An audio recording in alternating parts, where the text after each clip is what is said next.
bottom right corner of your screen if you wish to ask questions, and we will unmute you. Select the hand icon again when you are finished, or to be removed from the queue. We will be kicking things off with the #1 ranked UFC women's flyweight contender, Jessica Eye.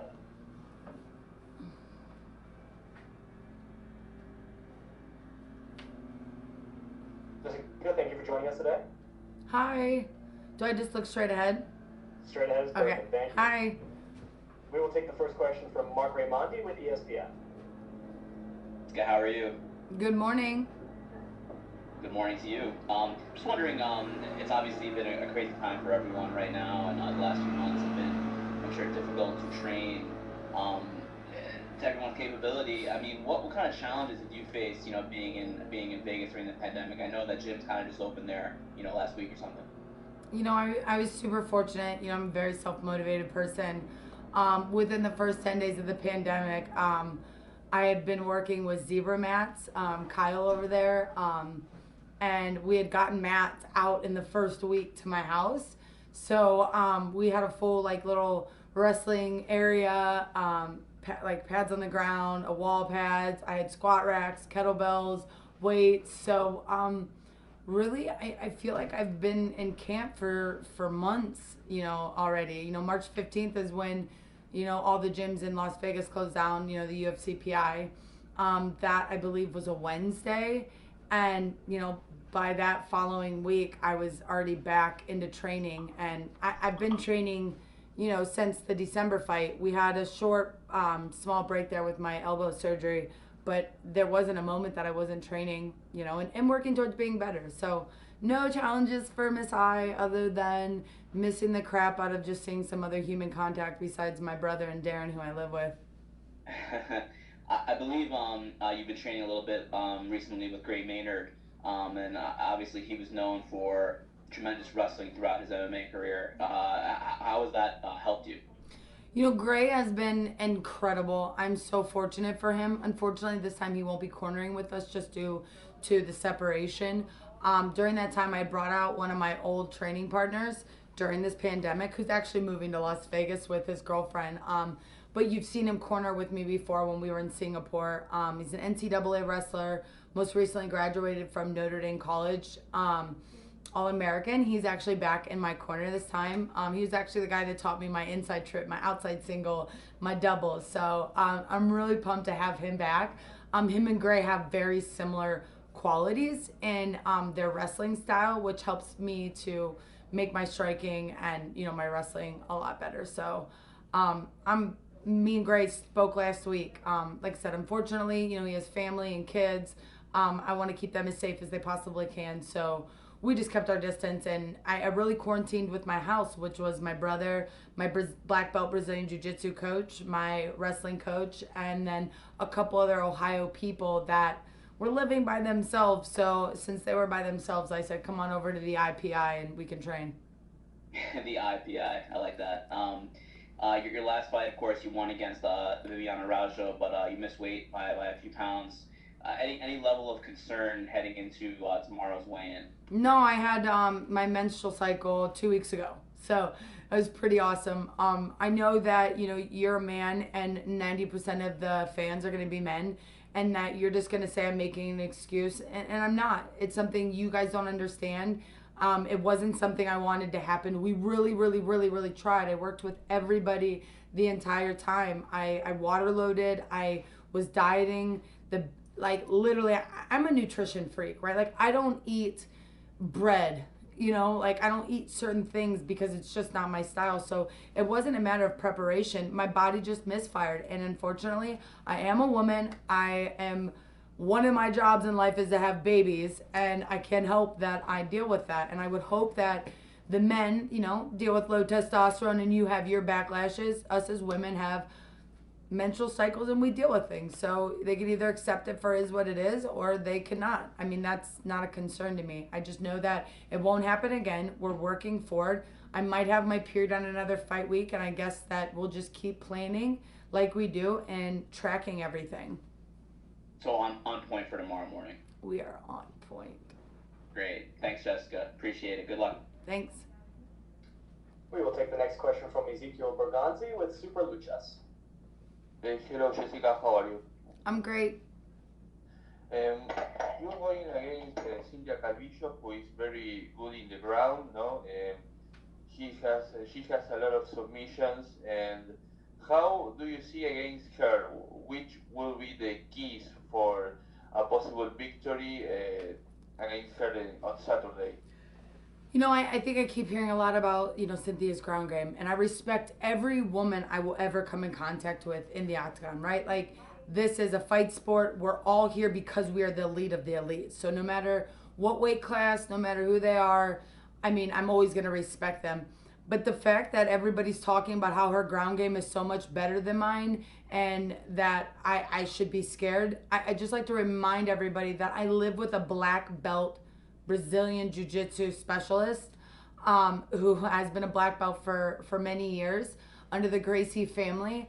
And to give everybody a little bit of insight, I'm preparing for a Submission Underground post-fight week. I'm competing that following Sunday against another black belt. So grappling has been all that I have been doing. I mean, every day me and Darren grappled and worked on my skill set that I don't think that she thinks that she's going to have much more. Or even you guys keep letting her think that she's going to have this advantage over me on the ground.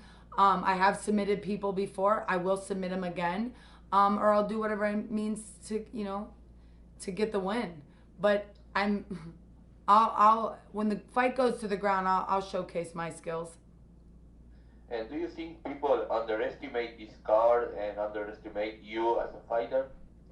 I I don't really know because all the people that I do come in contact with, believe in me and believe in all of us women and love this fight card. So I try to not give any attention to the 5 people that don't like it on the internet, and I focus on the 500 people that are saying all the great things. And you came of a win, and now if you beat Cynthia, do you have a focus on another title shot against Valentina, or you are only focused on this fight? And fast forward, nothing matters. Like you are only focused on this fight, and let's see what happens next. I am What do you think? I am looking forward to this fight and this fight only and preparing for my grappling match post. This is my athletic season. I'm ready to compete, and the first 2 things that I have to take care of is Cynthia, following by my submission underground match. So right now the task at hand is what's right in front of me. We'll make decisions as they come. I don't count my eggs before they hatch. Well, thank you very much, and good luck on Saturday. Thank you. And we'll take the next question from Damon Martin with MMA Fighting. Jess, obviously this is a marquee fight for this division and for you personally. You've been a part of a lot of big fights and main events outside the UFC, but a lot of co-main events in the UFC. But how big is this moment to go out there and really shine in your first, where the spotlight really is on you and you alone as the main event? It's pretty awesome because I didn't even hear the matchup when Mick and Eric talked with me. Like, it didn't even, I was like, main event? Hell yeah. Who is it? And they had already said, they're like, Cynthia, main event. And I was like, main event? Hell yeah. Who is it? And they're like, Jessica, Cynthia, main event, per Dana. And I'm like, if Dana says yes and I'm the main event, then yes, I'll take this fight. I'll do it. I doubtly I would have even agreed to this fight had it not been given a main event because I think it's awesome. I think that we get 2 weekends in a row where women are main eventing, and it's such an evolution in the world. Women are just as great as the men are, just as much of a draw, and I think that it's just cool. I mean, I think that we're becoming more equals to each other, and there's not these awkward moments where people are like, oh, I'm not going to watch it because girls are on the card. They're like, oh, I'm going to watch it because there's girls on the card. You mentioned, you said the opponent really didn't matter as much as the opportunity. And Cynthia is a very skilled fighter, but she's coming in literally her first fight as a flyweight. And there are other ranked flyweights out there, potentially that you could have fought. The Lauren Murphys, the Roxanne Modafferi, things like that. Like, at the end of the day, did the opponent matter when you actually thought about it, or was it just all about the main event? Oh, man, it's kind of crazy because I think that really, it wasn't either. It wasn't the main event. It wasn't even Cynthia. It's that I had been training so hard through the pandemic and in the gym. I just wanted to showcase how much my brother, me, and Darren, and Eric and my corner, we've all been, how hard we've been working through this. You know, he was preparing, Francis Ngannou was preparing for his fight, and there was a lot back and forth. So Eric was, you know, willing to hit mitts for me, you know, a day or two a week, and then we were training all the time. So it was like, I don't know, I just was like so sick of being in the house. Like, I wore my pretty clothes today because I was just so sick of not feeling like I couldn't express myself and show people all the changes I had made, like how much better shape I got in, how much better my ground games got, how much better my elbow is since elbow surgery. So I don't even know. Like I said, when I got that phone call, I was literally in between my morning session and my evening session, because I'd set a schedule for myself. I created my own little work schedule throughout from March 15th until we returned.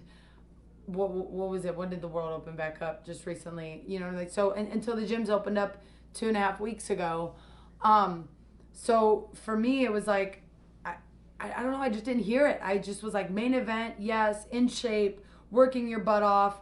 I had already planned, you know, I'd asked Mick a couple of times, like, hey, you got anything for me? And you want me for June, you know, when you get here? And there was no, you know, word. So I text him again, and I'm like, Mick, answer me. Like, I'm gonna plan for Submission Underground June 21st, since you don't have anything. I'm like, I'm so itching to just get back to something, some kind of like competition. And sure as crap, you know, we got the announcement, and I was like, well, we're doing both. So. And last question, Jess, you know, I want to kind of get your take on the state of the flyweight division and how this division is being perceived, you know, by the UFC and by the fans, because it's still relatively new. You know, there's obviously Valentina is still the first, and you know, not the first, but the only champion who's defended the belt after the title was initially introduced. But we haven't seen as many high-profile flyweight fights get this kind of attention. You're in a main event. Obviously, Valentina has been in main events and co-main events, but there haven't been as many high-profile flyweight fights. Like, what do you make of that, and what do you make of the state of the division as we move forward into this fight and in the rest of 2020? You know, it's pretty awesome. This will be my 13th UFC fight. I'm 10 years as a professional. I've got over 20 professional fights. You know, it's pretty awesome. You know, going into my 13th UFC Fight Night, I get to main event a show. So I think that the flyweight division is developing, right? It was no different than the bantamweight. I remember whenever we were like, oh, Ronda's the only one, and then we saw that title be like boom, boom, boom, boom, boom, right? Like, it takes time for things to sort themselves out. It takes time for divisions to work. I'm so proud of the flyweight division. I think all the girls are dope. I think all of them are awesome. There's only like one I really don't like, and I'm probably never going to fight her just because I don't like her and she don't deserve to stand in the cage with me. I'll meet her in a back alley. But I'm proud of everybody. I'm totally proud of the division. I'm proud of where it's going. I'm proud of what is being developed. You know what I mean? And I think that if we continue on the right track, you give moments like this where, you know, your vets like myself get a chance to showcase our stardom as well as our athleticism and ability to create a card.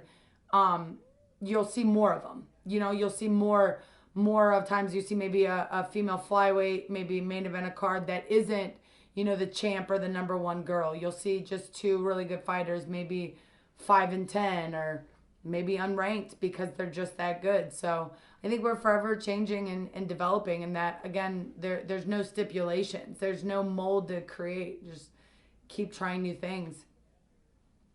Thanks, Jess. You're welcome. And we will take our next question from Gabriel Gonzalez with Cageside Press. Hi, Jessica. Can I ask, who is the fighter that you're saying you won't fight in the cage but in the back alley? Don't worry, you'll find out one day. I'm not gonna let you guys go there and start shit on my fight week. Alright, no problem. One of the things, I was rereading your profile from Hallie Grossman for ESPN. Jessica, you talk about a lot of things, you know, of overcoming that, you know, with your father and your history, and then professionally, you know, look, the loss to Valentina was a rough one, and you bounced back with a great performance. Mentally, how do you get past this? Because we see different people, not just fighters, struggle with it. What's the key to just, taking what you've gone through and always pushing forward and moving forward? Fighting and training isn't the hardest thing I've ever experienced in my life. And let alone at the age of, 33, I'm wiser, I'm calmer, I'm better about the things that I do. That loss was not the hardest thing that I've ever had to do. Saying goodbye to my father was harder. Saying, I forgive you for many, many years of things that have been longer than my fight career. Losing people I love to death, to drug overdoses, to violence in the streets from the riots. Like, fighting is not the hardest thing I'm going to do. Losing is not the hardest thing I'm going to do. So for me, why should I give it more than what it is? It's a part of my growth. It's a part of my story. It's a part of who I am. And if I use it to make me better and break that mold of, things that I did wrong, then I can be better. Mistakes and wrongdoing constitutes change. And I feel like society is getting better about it, as well as myself. And I'm given a slight microphone in this world. I'll do my very best to showcase how to be better in that way. How to believe, how to be better than things that don't make you feel good, and how to get past that. Social media and as well as media sources, you guys are given a much bigger microphone, and if we all focused on doing that a little bit more, and I say things like that, we can really, really make change. A big event, not about how it's going to impact your silence and to be dialed in, or do you think it might take a second to adjust to it? No, I definitely think I'll be dialed in. I like I've been saying, I fought in December. We started training right back into it, started working on making sure we got a really good track on my menstrual cycle, so I never missed weight because of that. Then I had a really bad elbow injury that's been long overdue since we got my back injury under control. Then we decided to do elbow surgery, and then, I went back into had my elbow surgery, went to therapy. Then the pandemic happened and the quarantine started. That I just continued training, and continued doing the things. Like, I didn't want to come out of this not feeling like I didn't do enough for myself. That's like, I had more time. I didn't have to leave the house. I had time to do things for me. So I am eager to get in this cage. I have to keep myself calm because I want to lay some hands. I want to fight again. I want this. I have so much motivation in my soul, and I want to give it to so many other people, but I also want to go out there and pad my bank account, make people like me more, be a good influence. So, no, I think we've seen that. I've taken in my UFC career, I've had a 12-month layoff and an 18-month layoff. I'm okay with that. My final question, I want to make it a bit more of a positive one. You called out Joe Rogan after your last fight with Araujo, and he's still not having you on. Do you have a message for the $100 million man after he took a peek and he still hasn't invited you? I don't know. I guess Joe doesn't like me. I don't know. I guess I give up now. It's like chasing that boy, and I'm like, man, I'm moving on. Michael Rappaport, hit me up. Let's get on your podcast. Thank you, Jessica. And we'll take our last set of questions with Shaquille Majori with MMA Mania. Hey, Jessica. Thanks for making the time today. Yeah, I got plenty of time right now until about 7 o'clock, and then we cut. So, it's clear that you mentioned how you notice the critics. It's a minority of people, and you try to ignore them. For you, what's that process like of putting that negativity to the side? Because I think it's something that a lot of people deal with. There's this crazy thing that social media has, and it's called a block button. It's crazy. So crazy. It's not there if I don't see it. And to be honest, it's one of these things that for me, it took me so long. I remember going through things that when I failed for the drug test, and I felt like everybody knew things about me, and like I really focused too much on social media, and then like I just tried to be somebody on social media that maybe I wasn't. That now I remembered social media, that like that guy on the emoji, you know, has a zero emoji and only a couple followers, and he goes, "Man, I's gonna get her butt whooped. This is terrible." He's just not real to me. It just doesn't like register in my brain anymore that this person's real. Like it can't hurt me. Like, because even if that person was in front of me, they would never say that. But let alone like, it's I feel like I got to make sure I articulate my words properly with this. Is like it doesn't seem real. It's not real. You know what I mean? Unless I actually have known you or seen you or put a face behind that voice, it just doesn't really matter to me. It's not real. Does that make sense? Like, if someone said something on social media and they were just a little emoji face, are you really going to get that offended by that? Like, they would never even say that to you in a bar. Like, they're like, "Oh, Jessica, I'd hit that." Like, I bet you wouldn't say that to my face. You know, like, these aren't real. These are just emotions that people are trying to fake and say for attention. So, I worry about myself. Use that block button. I think you're absolutely right.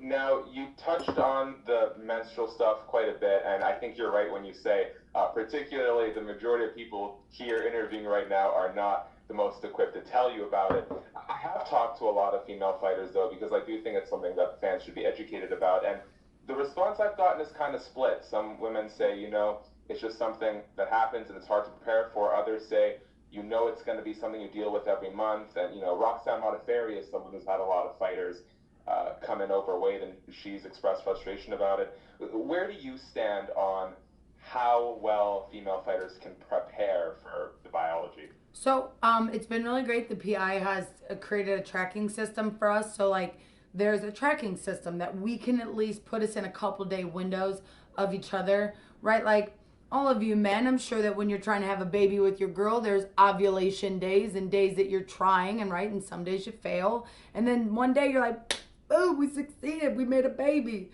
You know, so there's tracking, right? Like, and I didn't realize, because, you know, many years of my early career, I just didn't have that. You know, I was in my early 20s. Now I'm 33. You know, like my body's changed. I'm continuously changing, right? Like all the time. And the older we get, things start to change. So for me, that was really what it was, is like better preparation, better planning.